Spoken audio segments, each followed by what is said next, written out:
할렐루야. 꾸준함이 축복입니다. 오늘 평화의 인사를 나누고 우리 관현악단 친구들을 봤는데 앞줄에 지호하고 수경이가 앉아 있거든요. 우리 지호가 바이올린 들고 저 자리에 처음 앉았을 때를 기억하고 있어요. 제가 수경이가 저 자리에 앉았을 때 뭘 하려고 앉아 있는지 잘 모를 정도로 그랬는데 오늘 연주하는 모습을 보니까 너무 숙련되게 잘하는 거예요. 꾸준히 저 자리를 지키고 하나님 앞에 헌신할 때 하나님께서 주신 축복이죠. 여러분, 꾸준함은 큰 축복입니다. 우리의 삶이 늘 밝은 날만 있는 것은 아니기 때문에 어두운 삶이 내게 닥쳐와도 꾸준하게 예배 자리를 지키고 무릎 꿇고 기도하면서 하나님 앞에 나아갈 때 하나님께서 우리에게 베푸신 그 놀라운 은혜와 축복은 우리가 상상을 초월할 만큼 임하게 될 줄로 믿습니다. 이 복이 저와 여러분 모두에게 함께 하시기를 간절히 축원합니다. 지난주에 제가 성도 한 분을 만났는데 그분은 꾸준하게 신앙생활을 하는 분이에요. 주일 예배를 지키고 헌신과 봉사의 자리를 지키고 하면서 꾸준하게 신앙생활을 한 분이에요. 근데 그분이 충격적인 얘기를 했어요. 교회는 꾸준하게 계속 나가는데 하나님이 믿어지지 않는다는 거예요. 굉장히 충격을 받았어요. 저는 충격을 받고 우리 교회 성도들을 생각해 봤어요. 우리 현대교회 성도들은 어떨까? 꾸준하게 교회를 나오고 예배를 드리고 신앙생활을 하고 있지만 하나님이 믿어지지 않고 어쩌면 매우 습관적으로 주일이 되면 교회 나오는, 그러다가 어느 순간엔가 더 이상 믿어지지 않고 믿기 싫어서 대마처럼 세상으로 나가버리는 그런 이들은 없을까?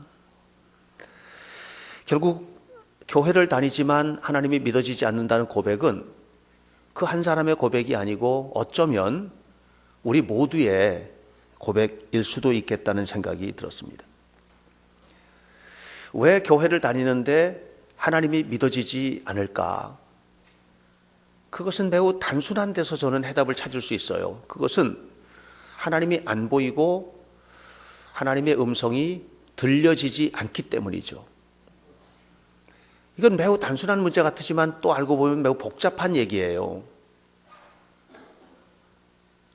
여러분, 하나님의 보여지지 않고 들리지 않는다는 얘기는 우리 육신의 눈의 작용이 아니에요.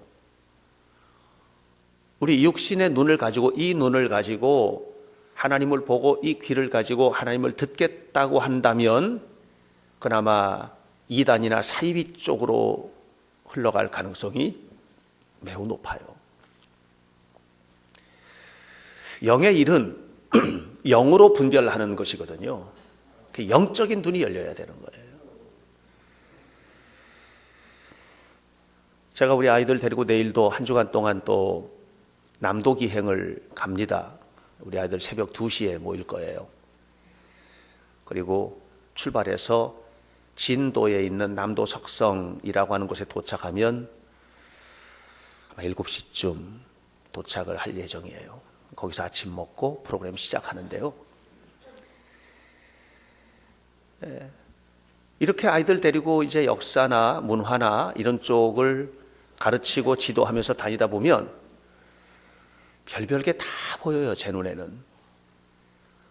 심지어는 멋진 빌딩이 솟아져 있는, 잘 지어져 있는 빌딩을 보면서도 저기는 어떤 역사적인 사건이 있었던 곳, 이게 보이는 거예요. 빌딩이 보이지 않고 제 눈에는 그게 보이거든요. 안목이라고 해요.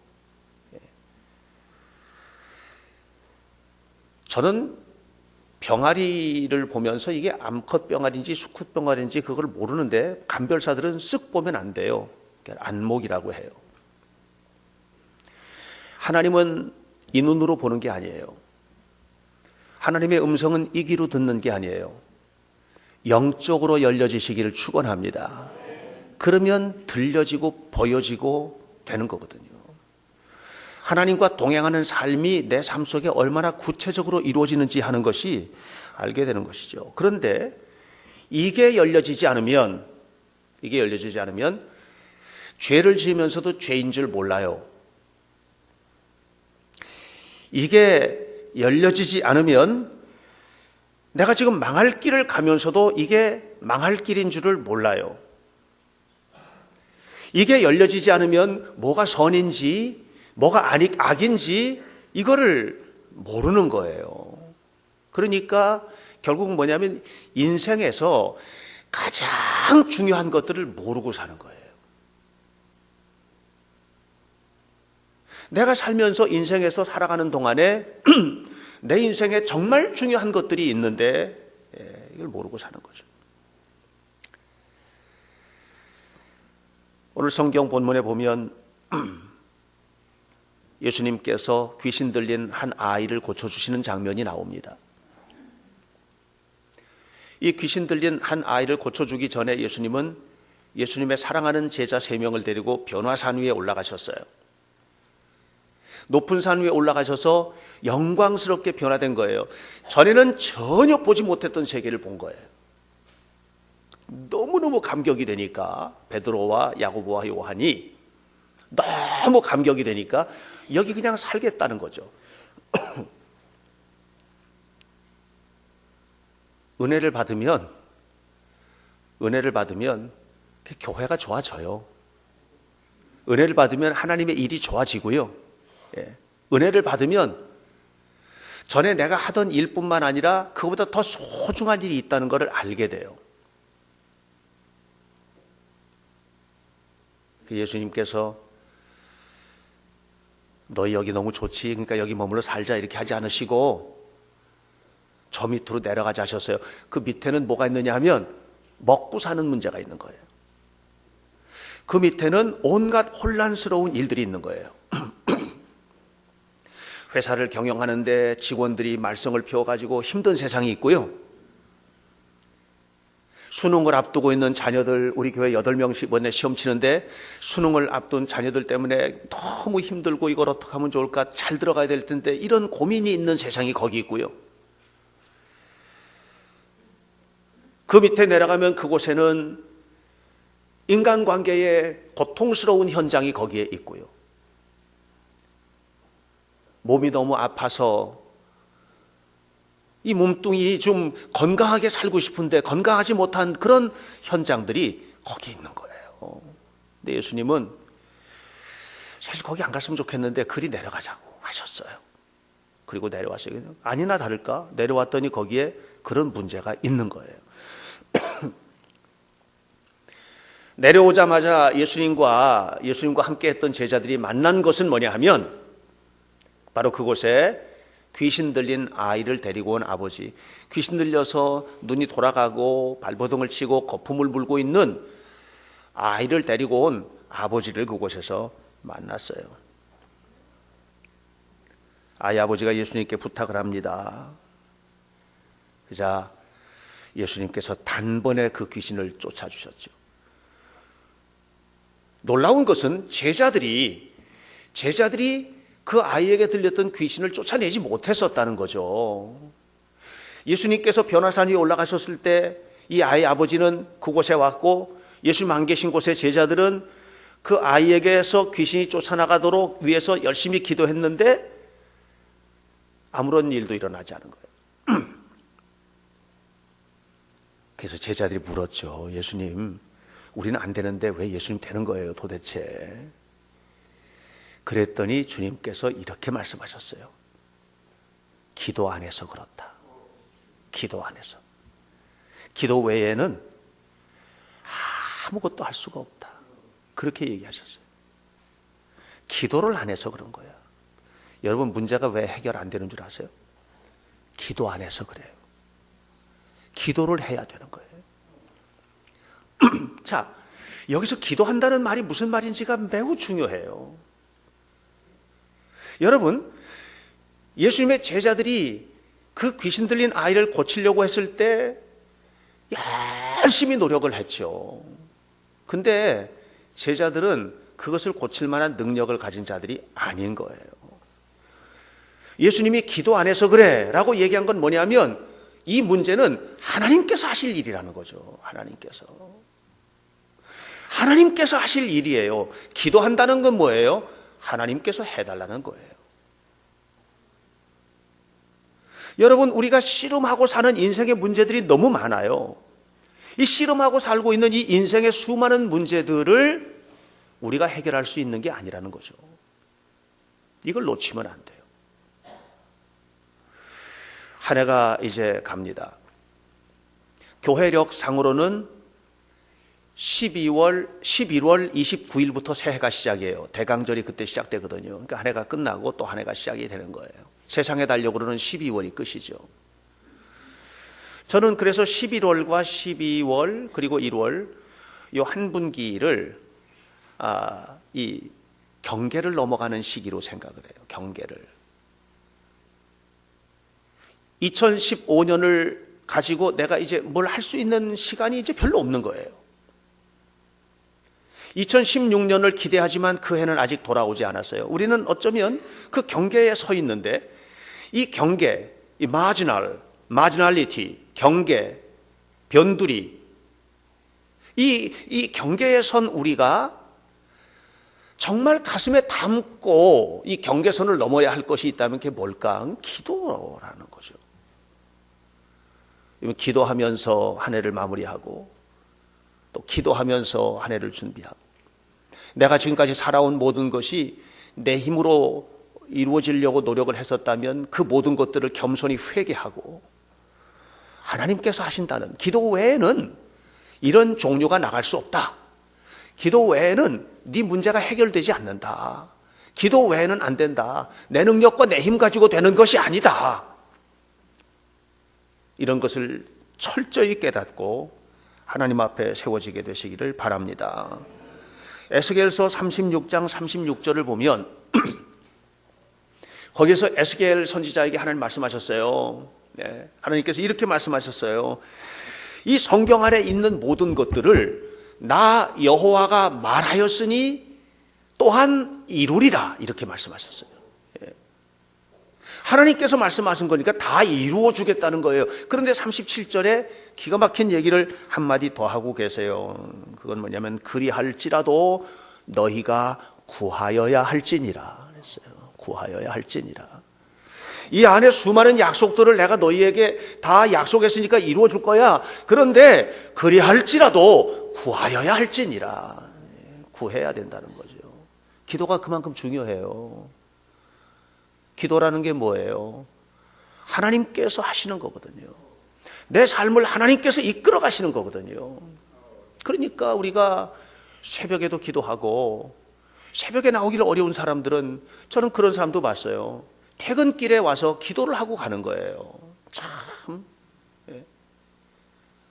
기도 없이는 살지 않겠다고 하는 결심인 거죠. 꼭 교회 하나님 앞에 나와서 예배당에 나와서 기도해야 되나? 아무 데서나 기도해도 되지. 그렇게 생각할 수도 있죠. 예, 그렇게 해도 돼요. 그러나 기도의 자리를 정하고 기도의 시간을 정하고 하는 것은 습관을 넘어서서 매우 중요한 한 가지 있어요. 그것은 응답을 담는 그릇을 준비하는 것인데 그게 간절함이에요. 간절함. 여러분, 간절함은 기도 응답을 담는 그릇입니다. 기도 응답을 담는 그릇. 기도할 때에 중요한 것은 내가 이 내 문제를 하나님 앞에 맡기는 거예요. 이게 기도거든요. 하나님 앞에 맡기는 거예요. 그러니까 하나님 앞에 간절히 맡겨야죠. 예. 어떨 때는 기도하면서 막 이것도 저것도 설명을 해요. 하나님 앞에 설명할 필요가 뭐가 있겠어요? 하나님은 우리의 한숨만 들어도 다 아신다는데 그냥 한숨만 쉬셔도 돼요. 어떤 목사님이 그런 얘기해요. 기도할 때 성경 귀절을 가지고 기도하라는 거예요. 그러면 하나님 꼼짝없다는 거죠. 약속했으니까 꼼짝없다는 거죠. 기도는 하나님을 꼼짝 못하게 하는 의도로 하는 게 아니고요. 나 지금 죽겠으니까 하나님 도와달라는 거예요. 만약에 성경 귀절을 가지고 기도해야 응답받는다면 우리 가운데 얼마나 성경을 잘 알아서 그걸 일일이 다 갖다 붙이겠어요. 여러분, 그거보다 더 중요한 게 있다는 거예요. 성경 말씀을 근거로 기도하는 건 매우 중요한데 그거보다 더 중요한 게 있다는 거죠. 그건 뭐냐면 간절함이에요. 간절함. 기도를 너무 잘하려고 하지 마세요.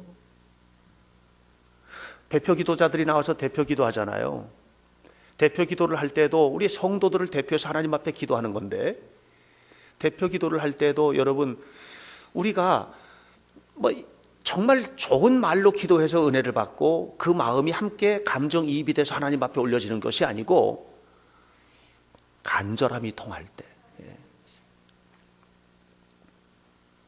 하나님 말씀하셨으니까 당연히 해주셔야 되는 거 아닙니까? 하고 따져서 하나님이 그래 내가 항복이다 내가 줄게 이게 아니거든요. 오늘 성경의 본문에 있는 말씀을 보면 아들이 귀신 들린 아버지가 아이를 데리고 온 거예요. 예수님에게 이 아이를 지금 맡기는 거예요. 근데 그 마음이 너무 간절해요. 꼭 들어주시길 원하는 간절함이 이 아버지의 마음속에 들어있어요. 그러니까 이 아이를 데리고 와가지고 제자들에게 맡겼는데 안 되는 거예요. 그러니까 이분이 예수님께 맡기는 거예요. 예수님께 뭐라고 그러냐면은 주님의 제자들이 하려고 하는데 안 됩니다. 주님이 할 수 있으면 좀 도와주십시오. 그러자 예수님이 할 수 있거든요. 무슨 말이냐. 믿는 자에게는 능치 못하심이 없느니라. 그러니까 이 아버지가 소리를 지르며, 그렇죠? 소리를 지르며, 24절에 소리를 지르며 뭐라 그래요?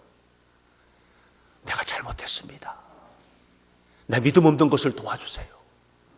나 믿음 없는 것을 도와주셔서 이 안에 믿음을 채우셔서라도 주님 좀 우리 아이 좀 살려주세요.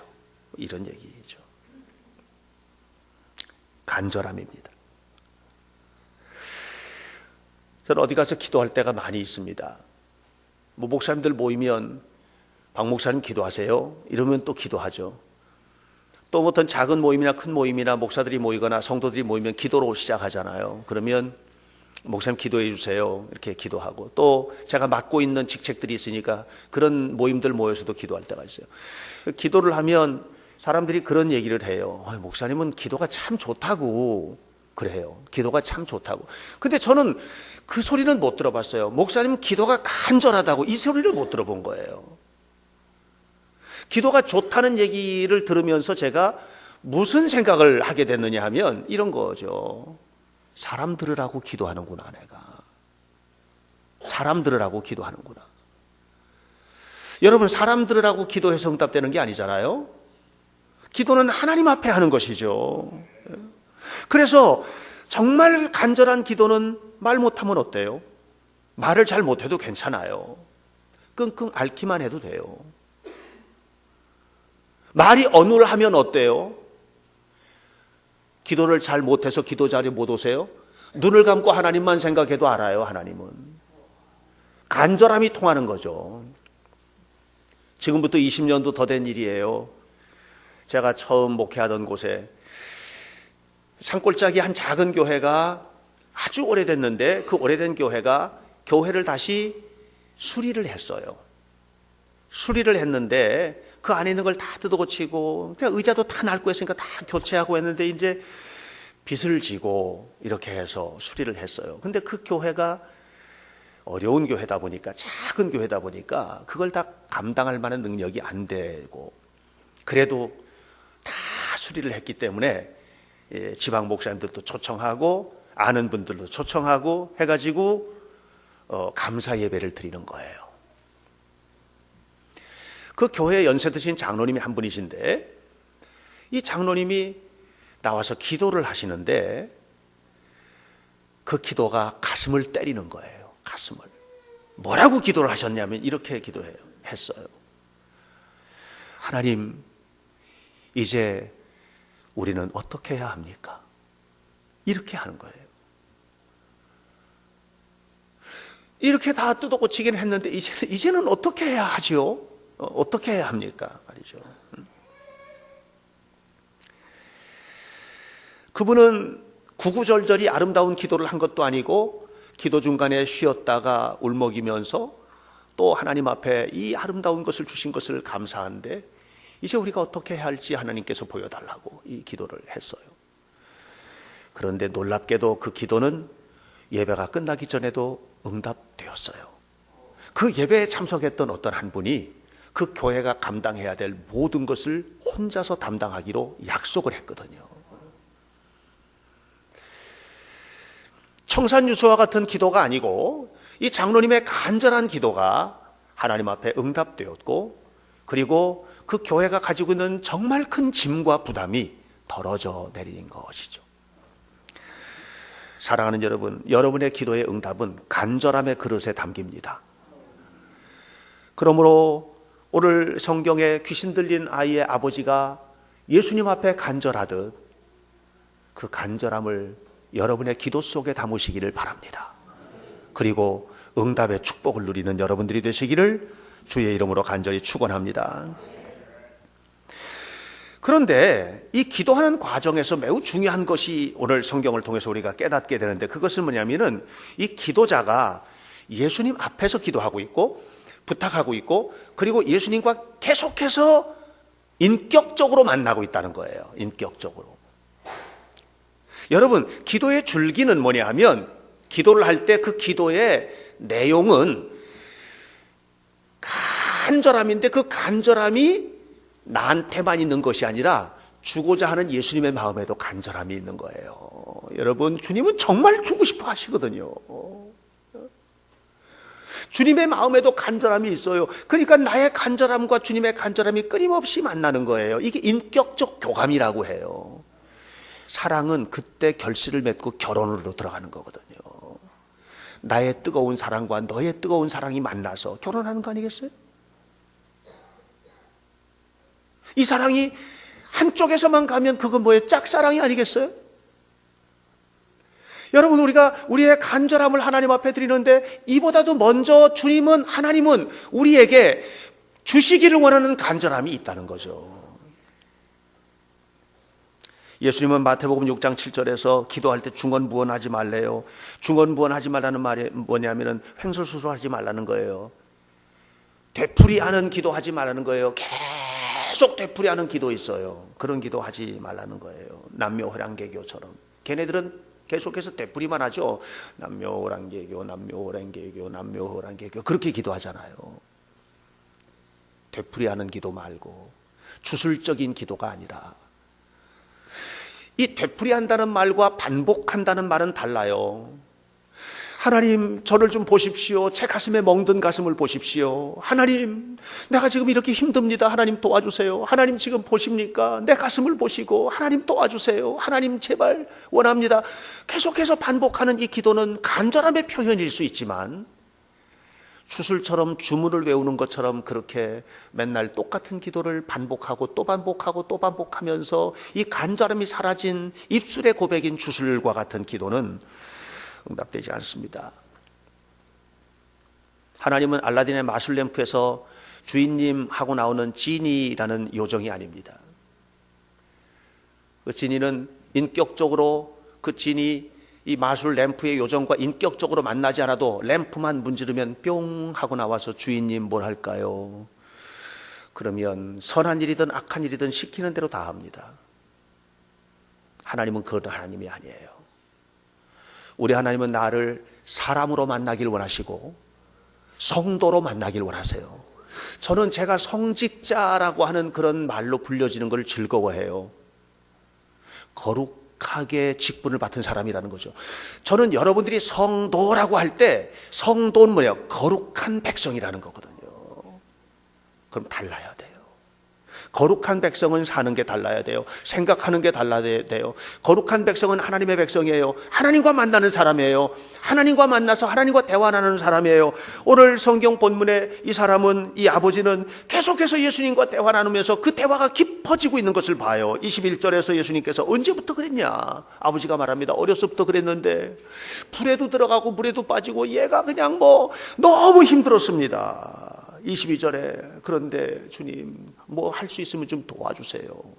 23절에 예수님 말씀하십니다. 할 수 있는 건 무슨 말이야?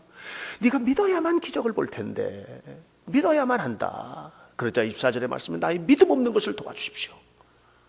소리 지르면서 나의 믿음 없는 것을 도와주십시오. 뭐 하고 있어요? 지금 예수님과 만나고 있잖아요. 계속해서 만나고 있잖아요.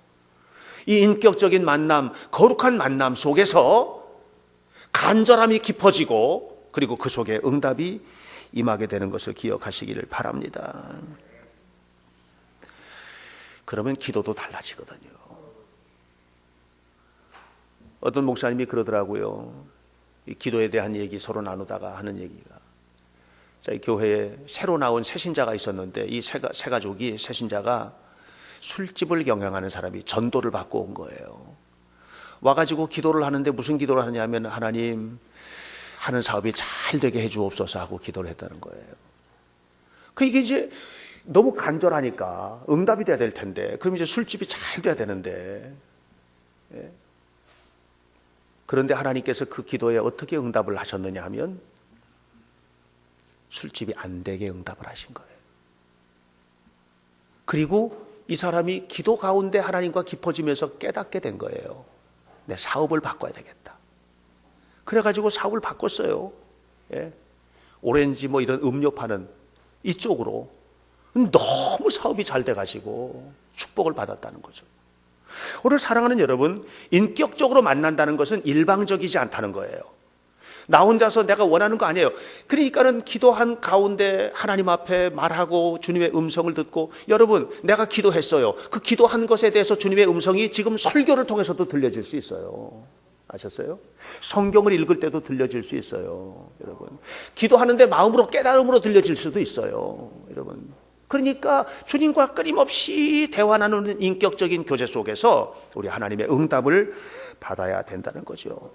방법이야. 어떻게 기도하든 무슨 상관이 있어요. 손을 들고 기도하든 소리를 지르면서 기도를 하든 조용히 묵상하면서 기도하든, 그러나 그 속에 뭐가 담겨 있어야 돼요? 내 생각이 분명히 담겨 있어야 되고. 저는 요즘에도 이제 저희 이제 큰아들이 장가를 가고 이제 저희 아이 두 사람이 이제 함께 살아가고 있는데 두 아이를 위해서 일천번제를 드리거든요. 할 때마다 그냥 생각 없이 하지 않고 그 속에 정말 생각 많이 하고 기도 제목을 쓰거든요. 생각 많이 하고 기도 제목을 씁니다. 하나님께서 이 아이들에게 원하시는 게 뭘까? 이 아이들이 어떻게 살았으면 좋을까? 제가 몇 년 전에는 우리 교회 전체 성도를 놓고 일천번제 드린 적도 있어요. 쉽지 않았어요. 1000번의 예물을 드렸어요. 매번 적지 않은 비용을 해서 했거든요. 은혜를 많이 받았어요. 저는 개인적으로. 이게 뭐냐면 생각 속에서 기도하는 거거든요. 생각 속에서. 이미 그 생각을 할 때 그 생각이 건강하게 하나님 앞에 닿으면서 하나님이 정말 원하시는 게 무엇일지를 깨닫는 은혜도 임하게 되는 것을 보게 돼요. 여러분 기도는 하나님과 만나는 거예요. 말을 많이 해야 응답받을 줄 알지만, 주님께서 말씀하셨죠. 말을 많이 하여야 응답받을 줄 알지만, 그래서 중언부언하지만 나를 만나야 응답받는 것이라는 거죠. 엘리야가 갈멜산 꼭대기에서 하나님의 불을 부를 때 묵상해서 기도했겠어요? 얼마나 뜨겁게 간절하게 소리 질렀겠어요? 그렇게 뜨겁게 소리 지르는 기도도 잘못된 기도가 아니에요. 엘리야가 너무나 지치고 낙심되어서 호렙산 동굴 속에 들어갔을 때 고래고래 고함 지르면서 기도했겠어요? 완전히 처참하게 무너졌는데 입에 말 한마디도 못 내고 그냥 눈을 감고 쓰러져 있을 때 마음속으로 묵상하며 하나님을 만난 거 아니겠어요? 어떤 것이 옳은 기도예요? 형태는 중요하지 않아요. 여러분 속에 간절함이 담겼냐? 또 여러분이 지금 주님과 그 주님과 만나는 인격적인 만남을 가지고 있느냐? 이것이 기도의 응답의 열쇠임을 기억하시기를 바랍니다. 어떤 사람이 저한테 그런 얘기 했어요. 자기는 하나님 앞에 한계 별로 없어가지고 염치가 없어서 기도를 못한대요. 염치가 없어서 기도를 못한다. 굉장히 양심적인 사람이라고 생각합니다. 또 어떤 사람은 나 같은 죄인이 하나님 앞에 무슨 기도를 하겠냐고. 죄인이니까 죄 용서해달라고 기도해야죠. 염치 없는 신앙생활을 했으니까 이제는 염치 있는 신앙생활을 할 수 있도록 힘달라고 기도해야 되는 거 아니겠어요?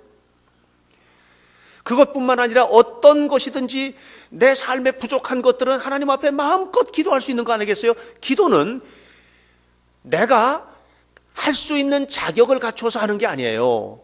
기도는 하나님의 은혜입니다. 나에게 베풀어 주신 하나님의 은혜인 거예요. 자격이 있어서 기도하는 게 아니에요. 어떤 수준에 올랐기 때문에 기도하는 게 아니에요. 은혜예요. 제가 지금 설교하지 않습니까? 제가 설교할 수 있는 자격과 수준을 갖췄기 때문에 하는 게 아니에요. 물론 신학을 공부했고 하니까 감리교회로부터 너는 설교할 수 있는 사람이야 자격을 부여받았지만 하나님 앞에 섰을 때 과연 내가 여기서 하나님의 말씀을 선포할 수 있는 자격이 있는 사람이에요? 그만큼 양심적으로 모든 면에서 내가 수준을 갖췄어요? 아니잖아요. 이게 지금 설교하는 거가 은혜예요. 하나님의 이곳에 세워주시고 말하게 하시고 하나님의 대언자가 되어서 하나님의 말씀을 선포한다고 하는 게 얼마나 큰 은혜인지 몰라요. 여러분 이게 은혜거든요. 이게 여러분 은혜로 받으셔야 되는 거예요. 기도도 마찬가지예요. 그래서 여러분 걱정하지 말고 기도하세요. 내가 무슨 자격이 있냐? 여러분 자격은 필요 없어요. 걱정하지 말고 기도하세요. 속속들이 내놓고 기도하세요. 간절한 마음으로 기도하세요. 기도하세요. 그렇게 기도하니까 오늘 성경에 주님께서 고쳐주셨잖아요. 우리도 그렇게 문제를 해결받고 내 삶에 필요한 것들을 공급받고 하나님의 은혜 안에서 살아가는 그런 삶을 살아야 되는 것이죠. 영어에 thank, 감사라는 말이 있어요. 미국 사람들, 영국 사람들이 영어권에 쓰는 사람들은 이 말을 굉장히 잘 써요. 그냥 언제나 thank you 하고 말해요. 그냥 고맙다는 말이 일상이 되어 있어요. 그런데 이 thank라고 하는 말을 사용할 때 과거형으로 쓰지 않고 언제나 현재형으로 써요. 고맙다는 거죠, 지금. 고맙습니다. 감사합니다. 하고 표현해요. 고마웠어요. 그러면 이미 과거예요. 그러니까 이것을 항상 현재적으로 사용을 해요. 현재적으로. 고맙습니다. 이렇게. 저는 기도는 그런 거라고 생각해요. 기도는 현재 내 상황을 하나님 앞에 보여드리는 거예요. 하나님, 옛날에 내가 이렇게 했는데 옛날에 그 문제 해결해 주셔야죠. 그게 아니라 지금 내가 힘든 상황, 지금 내가 고통스러운 현장, 지금 나에게 닥쳐진 문제를 그냥 고스란히 하나님 앞에 올려드리는 것, 이것이 바로 기도죠. 지금 기도하는 거예요. 지금의 삶을 기도하는 거예요. 지금의 삶을 드리는 거예요. 이게 건강해지면 미래도 건강하게 와요. 이게 건강하지 않으면 절대로 미래가 건강하게 오지 않는 거예요. 오늘 예수님 앞에 온 이 아버지가 뭘 가지고 왔냐면 지금 죽겠는 문제 가지고 온 거예요. 지금 죽겠는 문제. 그러니까 지금 죽겠는 문제니까 간절한 거예요. 이 아들을 고쳐달라고 그렇게 간절한 거예요. 지금의 문제니까. 이게 내 문제인 거예요. 내 문제. 내 문제니까 뜨거운 거예요. 그래서 주님께 자신의 삶을 내려놓고 기도를 하는 것이죠. 간절함이 아니면 응답이 담기지 않을 겁니다. 주님을 만나지 않는데 어디서 응답 받으시겠어요? 인격적으로 만남이 없으면 안 되는 것입니다. 기도의 자격은 필요 없습니다. 나 같은 죄인에게 베푸신 하나님의 은혜는 구원뿐만이 아니라 기도도 있는 거예요. 그래서 엎드려서 하나님 앞에 간절히 기도할 때에 나의 이 간절함보다도 먼저 간절하게 내 삶의 풍요로움을 주길 원하시는 그 주님의 간절함과 만나서 응답이 폭발적으로 나타나게 되는 이 삶을 우리가 살아내야 하는 것입니다. 사랑하는 성도 여러분, 기도하시기 바랍니다. 여러분 날마다 기도하시길 바랍니다. 여러분의 가지고 있는 문제를 가지고 엎드려서 기도하시길 바랍니다. 문제를 붙들기 전에 주님을 먼저 붙드시길 바랍니다. 문제 때문에 괴로워하기 전에 주님을 만나지 못한 내 마음을 가지고 더 간절히 괴로워하면서 기도하시기를 바랍니다. 그런데 어떻게 주님이 안 보이고, 그런데 어떻게 주님이 안 들리겠어요? 주님이 안 보이고 주님이 안 들리는 것은 너무 세상에 빠져 있기 때문이에요. 그러니까 주님을 잃어버리고 사는 것이죠. 평생을 신앙생활에도 그렇게 사는 사람들이 있단 말이에요. 저는 우리 현대교회 성도들 모두가 다 간절한 마음으로 주를 향하여 기도를 회복하시기를 바랍니다. 그리고 응답받으시고 주의 축복을 누리는 은혜로운 성도들이 다 되시기를 주님의 이름으로 간절히 축원합니다. 기도하겠습니다. 살아계신 아버지 하나님, 우리에게 베푸신 하나님의 은혜와 사랑을 감사합니다.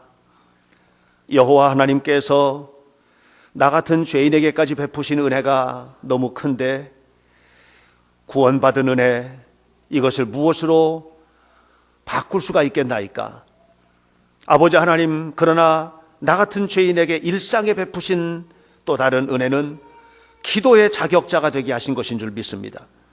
이제 우리가 뜨거운 마음으로 하나님 앞에 기도하며 엎드려 나아갈 때에 간절한 마음을 담아서 하나님 앞에 기도하게 하시고, 그리고 주님을 거룩하게 만나서 만난 사람답게 변화되게 하시고, 이 변화된 가슴 뜨거운 믿음으로 하나님 앞에 기도함으로 응답받는 축복의 자녀들이 되게 하옵소서.